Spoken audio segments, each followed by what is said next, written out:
Inside a human female, a remarkable journey begins long before birth, a journey that takes decades to complete. This is the story of the egg cell, from its very first moment of existence to the instant it becomes the beginning of a new life.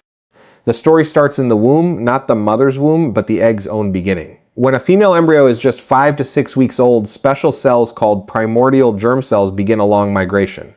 They travel from the yolk sac toward the developing ovaries. These are the original ancestors of every egg this girl will ever have in her entire lifetime. Once they reach the ovaries, these cells, now called oogonia, begin dividing rapidly. The numbers grow at a breathtaking pace. Thousands become hundreds of thousands. Hundreds of thousands become millions. By the 5th month of fetal development, there are approximately 7 million of them. This is the highest number of potential eggs a human female will ever have, and she has not even been born yet. Then something unexpected happens. These cells begin a new type of cell division called meiosis, a process designed to halve the chromosome count. But before completing even the first stage, they stop. They simply pause. They become primary oocytes, locked in a suspended state that scientists call prophase I arrest. By the time the baby girl is born, this number has already fallen to 1 or 2 million. By the time she reaches puberty, only around 400,000 remain. Inside the ovary, each primary oocyte wraps itself in a protective layer of surrounding cells called granulosa cells. Together they form a primordial follicle. The ovary becomes a silent waiting room. Hundreds of thousands of cells sitting quietly year after year. Most of them will never be called upon. They slowly degenerate through a natural process called atresia. Only a small number will ever get their turn. Then puberty arrives. The brain sends out chemical signals, hormones called FSH and LH, and the ovaries begin to respond. Every month, a small group of follicles wakes up and starts to grow. Among them, one follicle becomes dominant. It grows larger than the rest and is now called the Graafian follicle.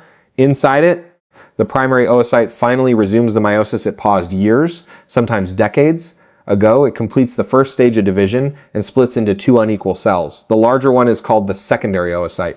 The smaller one, called the first polar body, serves no further purpose and breaks down. Around day 14 of the menstrual cycle, a powerful surge of LH hormone causes the Graafian follicle to rupture.